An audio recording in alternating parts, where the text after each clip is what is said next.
안녕하십니까. 제이루스 커피 리키장 로스터입니다.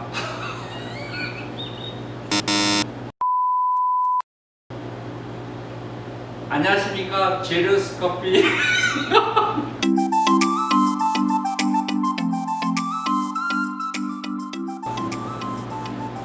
안녕하십니까. 제이루스 커피 로스터 리키장입니다. 커피를 맛있게 내려 먹을 수 있는 기구 중에 사이폰이 바로 이겁니다. 사이폰. 그다음에 모카포트, 에스프레소 머신, 더치기구, 에어프레스, 또 여러 가지 기구가 있는데요. 그런 야외에서나 실내에서 쉽게 내려 먹을 수 있는 기구가 있습니다. 그 기구가 무엇일까요? 에스프레소 머신이요? 아니죠. 바로 주전자로 내려 먹을 수 있는 핸드드립입니다. 그래서 오늘은 핸드드립을 하는 데 있어서 가장 중요한 뜸들이기가 있는데요. 점점 이렇게 부풀어 올라와요. 근데 얼마만큼 부풀어 오르냐에 따라서 맛, 향미가 달라지는데 그 뜸들이기는 방법에 대해서 오늘 완벽하게 완전히 파헤쳐 보겠습니다. 자, 핸드드립을 하기 위해서 이제 기구들이 필요한데요. 그 기구들을 한번 소개하고자 합니다. 앞에 놓여 있는 드리퍼, 그 다음에 서버, 그리고 추출물을 저을 수 있는 나무 스틱, 온도계, 주전자, 이렇게 필요합니다. 자, 드리퍼 중에서도 종류가 다양합니다. 그 중에 이제 이런 하리오라는 드리퍼가 있고요. 그리고 칼리타, 그리고 고노라는 드리퍼가 있는데 제가 사용하고자 하는 드리퍼는 바로 고노라는 드리퍼입니다. 이 고노는 일단은 리브가 짧아요. 이 안에 스틱, 일자로 된 그 나무 스틱이 있는데 이 스틱이 짧습니다. 그걸 우리가 리브라고 합니다. 리브. 그리고 원추형이고요. 그리고 이게 구멍이 하나로 되어 있습니다. 이게 이제 고노가 가지고 있는 특징인데, 그러면 이 고노로 내렸을 때 맛의 특징은 바디감과 그리고 중후함과 감칠맛이 아주 뛰어난 기구 중에 하나입니다. 그래서 이 고노는 초보자 하기에는 좀 힘들어요. 왜 그러냐면 이 고노의 스킬 중에 하나가 아주 정교하게 핸들링을 해야 한다는 것이죠. 근데 초보자일 경우에는 아주 정교하게 하기에는 조금 숙련이 덜 되어 있습니다. 이 고노는 숙련이 잘 된 사람만이 할 수 있는 기구 중에 하나이고요. 그럼으로써 맛과 향미가 아주 뛰어나게 추출을 내릴 수 있습니다. 초보자에게 추천할 수 있는 그 드리퍼는 보통 이제 이 칼리타라는 드리퍼하고 하리오라는 드리퍼가 있는데, 둘 중에 칼리타보다는 이 하리오를 추천해드리고 싶습니다. 왜냐하면 이것도 반침식 물, 반침식으로 추출할 수 있는 건데, 이 칼리타 같은 경우는 물을 붓잖아요. 근데 구멍이 조그맣게 하나가 있습니다. 그래서 이 안에 물이 침식이 돼요. 물이 잠근 상태에서 추출이 되기 때문에 얘도 초보자 하기에는 조금 어렵습니다. 그러나 이 하리오 같은 경우는 리브가 일단 이렇게 길어요. 그리고 구멍이 하나예요. 그리고 얘는 침식이 될 확률이 좀 적어요. 그래서 맛과 향을 끄집어내는데 약간 초보자에게는 좀 쉬운 기구 중에 하나입니다. 핸드드립을 하기 위해서 이제 기구들을 준비하도록 하겠습니다. 핸드드립을 하기 위한 준비가 이렇게 되어 있습니다. 자, 이제 린싱 작업을 시작하겠습니다. 자, 린싱은 이게 종이 필터입니다. 종이 필터를 접을 때 빗살무늬로 이렇게 그어져 있는데 이 선에 따라서 그냥 접어주면 되고요. 접어주고 얘를 끝부분을 살짝 눌러주면 이렇게 퍼집니다. 퍼진 상태에서 이 접힌 부분이 손잡이 쪽으로 꾹 눌러주십시오. 눌러주시고요. 그 다음에 린싱 작업을 하겠습니다. 린싱은 주전자에다가 뜨거운 물을 이제 붓고요.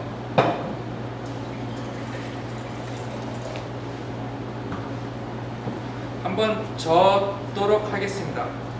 전체적으로 물을 적십니다.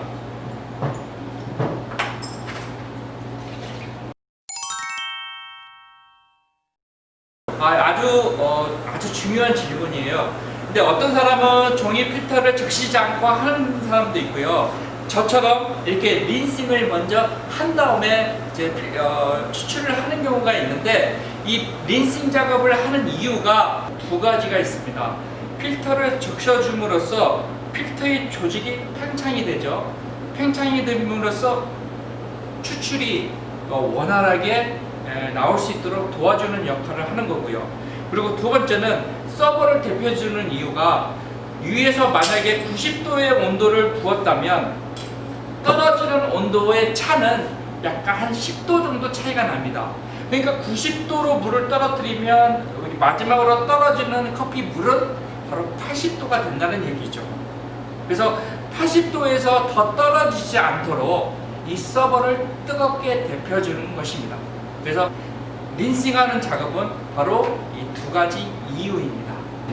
자, 린싱 작업이 끝났습니다. 이 린싱 작업이 끝난 다음에 이제 물의 온도를 이제 측정하도록 하겠습니다. 제가 가지고 있는 원두가 지금 중배전이에요. 중배전은 이제 신맛이 좀 강하기 때문에 약간 87도 정도로 세팅하도록 하겠습니다. 드리퍼는 바닥에 놓고 서버를 부으면서 서버를 데펴주면서 물의 온도를 떨어뜨리도록 하겠습니다. 약하게 볶으면 볶을수록 신맛이 강하기 때문에 온도를 좀 높여줘야 되고요. 그리고 강하게 볶은 커피는 쓴맛이 강하기 때문에 온도를 낮춰줘야 됩니다. 근데 제가 가지고 있는 볶음 정도가 지금 중배전이기 때문에 온도를 조금 낮춰보도록 하겠습니다. 87도, 네, 87도가 됐습니다. 온도는 세팅이 됐고요. 자, 그 다음에 이제 서버에 원두가루를 갈아서 부어보도록 하겠습니다. 원두양은 2인분에 25g을 가지고 추출하도록 하겠습니다. 인터넷이나 아니면 우리가 교과서에 나와 있습니다. 1인분에 10g, 2인분에 20g, 이렇게 이제 교과서적으로 스탠다드에 나와 있는데, 그것은 이제 스탠다드고요. 예를 들어서 20g에 240ml에서 300ml를 뽑습니다. 근데 저 같은 경우는 25g에 240ml를 뽑습니다. 왜?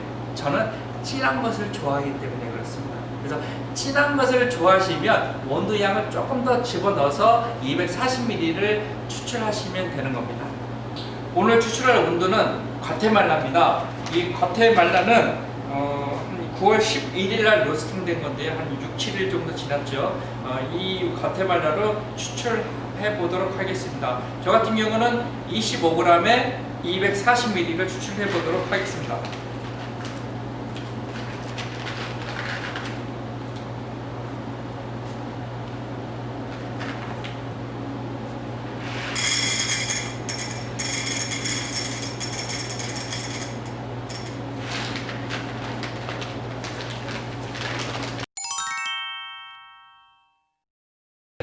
집에는 보통 이제 이런 핸드 그라인더가 이제 있을 경우가 있어요. 핸드 그라인더나 전동 그라인더가 있는데, 핸드 그라인더도 없다. 그럼 밑석이나 아니면 그걸로 이제 그거라도 갈아서 해야 되겠지만, 밑석이로 갈았을 경우에는 그 글라인더 입자가 불규칙하게 되겠죠. 불규칙하게 되니까 맛도 불규칙하게 나오게 됩니다. 그래서 믹서기로 돌리면 안 되고요. 이런 핸드 그라인더로 돌리시면 됩니다. 근데 문제는 뭐냐면, 저는 전동 그라인더로 그라인더를 권장드리고 싶습니다.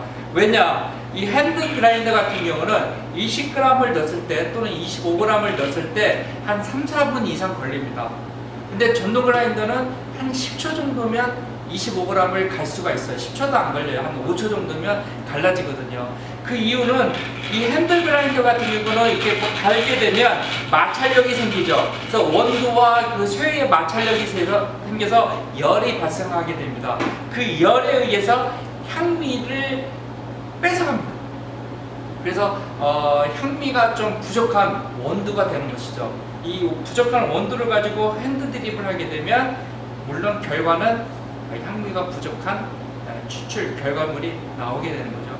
그래서 추천은 핸드 그라인더보다는 자동 그라인더로 사용하시는 것이 추천드리고 싶습니다.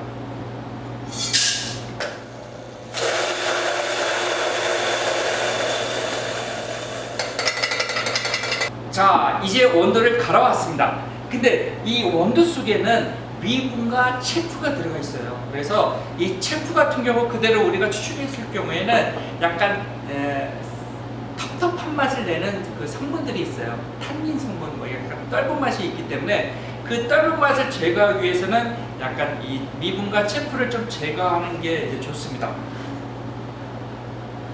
보이십니까? 이게 날리는 거? 이게 바로 체프입니다. 체프는 완벽하게 제거할 수는 없고요. 어느 정도만 제거해 주시면 됩니다. 제가 이 리스팅한 이 페이퍼에 글라인더된 원두가루를 붓겠습니다. 그리고 이 부은 이 원을 조금 이렇게 붙여서 평평하게 수평하게 맞춰줍니다. 그리고 이제 뜸들이기 시연을 하도록 하겠습니다.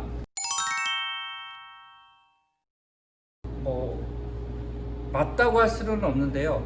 일단은 우리가 이제 스탠다드 표준적으로 얘기할 때는 한 3-40초 걸린다고 얘기를 합니다. 근데 30초가 될 수도 있고 40초가 될 수도 있고 또는 1분이 될 수도 있습니다. 그 이유는 원두 조건이 있어요. 원두의 조건. 조건에 따라서 이제 틀려지는데 그 조건이 4가지가 있는데 하나는 원두의 상태입니다. 그리고 두 번째는 원두의 굵기입니다. 그리고 세 번째는 로스팅 정도입니다. 마지막으로 물의 온도죠. 그 중에 이제 원두의 상태인데 원두의 상태는 신선한 온도냐 오래된 온도냐에 따라서 또 달라지는 거죠. 신선한 온도는 CO2가 많이 들어가 있어요. 그리고 오래된 온도는 CO2가 신선한 온도보다는 현저하게 적습니다. 그래서 똑같이 물을 부었을 때 신선한 온도는 뜸 들일 때 인퓨전이 많이 올라와요, 돔이. 그런데 오래된 원두는 CO2가 그만큼 많이 빠져나갔기 때문에 덜 올라오게 되는 거죠. 그런 원두의 상태에 따라서 좀 달라질 수도 있고요. 그 다음에 두 번째는 원두의 굵기입니다.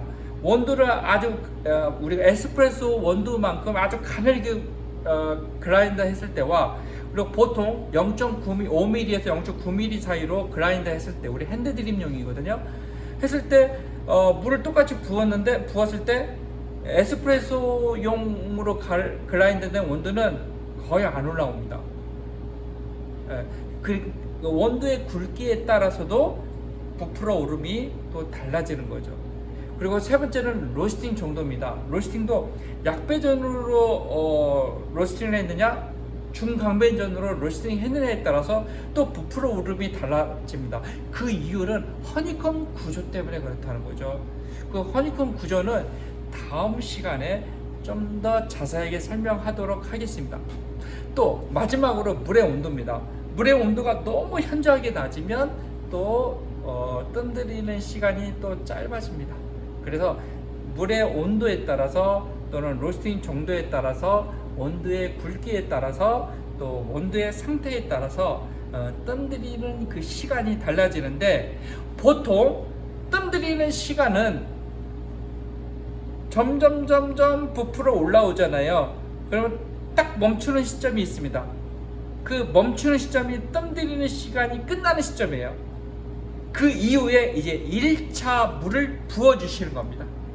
자, 뜸 들이기 시연을 하도록 하겠습니다.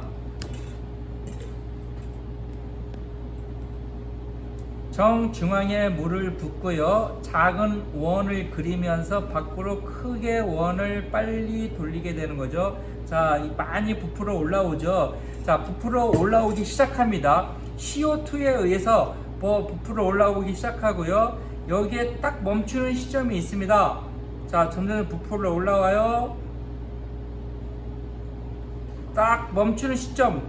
자, 이 시점에서 다시 1차 물을 부어집니다. 거기까지가 딱 멈추는 시점이 뜸 들이는 시간이 끝나는 시점입니다.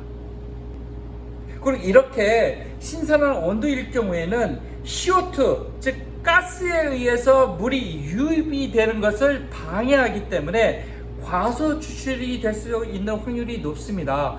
그래서 맛있는 커피를 추출하기 위해서는 약간의 디캐싱 작업이 좀 필요하게 되는 거죠.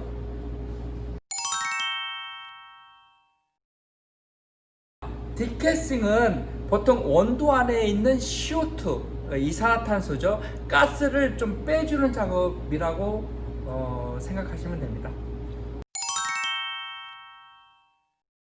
그것도 이제 배전도에 따라서 좀 달라져요. 뭐 약배전이냐, 중배전이냐, 또는 강하게 볶은 강배전에 따라서 달라지는데, 약배전 같은 경우는 6일에서 7일 이후에 숙성시킨 다음에 핸드 드립을 하시는 게 좋고요. 좀 어느 정도 CO2를 좀 빼준 다음에, 그 다음에 이제 중배전 같은 경우는 4일에서 한 5일 정도 놔뒀다가 좀 숙성시켰다가 이제 핸드 드립을 하시는 게 좋고, 그 다음에 강배전 같은 경우는 한 2-3일 정도 숙성시킨 후에 사용하시는 것이 좋을 것 같습니다. 뜸 들일 때 주의할 점은 채너링이나 한쪽 방향으로 물의 쏠림 현상이 일어나지 않아야 합니다. 채너링이나 한쪽 방향으로 물의 쏠림 현상이 일어날 경우에는 대류 현상에 의해서 외부의 차가운 공기가 원두 속으로 유입이 되어 완벽한 뜸 들이기를 방해하게 되는 것이죠. 그래서 채너링이나 물의 쏠림 현상이 일어나지 않도록 세심하게 주의 깊게 물을 부으셔야 합니다. 핸드 드립에 있어서 가장 중요한 그 뜸 들이기 방법에 대해서 한번 알아봤습니다. 사실 뜸 들이기에 있어서 가장 중요한 이론이 더 있는데 영상으로 올리기에는 좀 지루한 감이 있어서 그 중에 실제 핸드 드립을 하는데 도움이 되는 기본적인 이론만 올리게 되었고, 나머지 중요한 이론들은 앞으로 올릴 영상에서 찾아뵙도록 하겠습니다. 자, 오늘 강의는 여기까지고요. 그리고 구독과 좋아요, 알림 설정까지 꼭 눌러주세요. 감사합니다.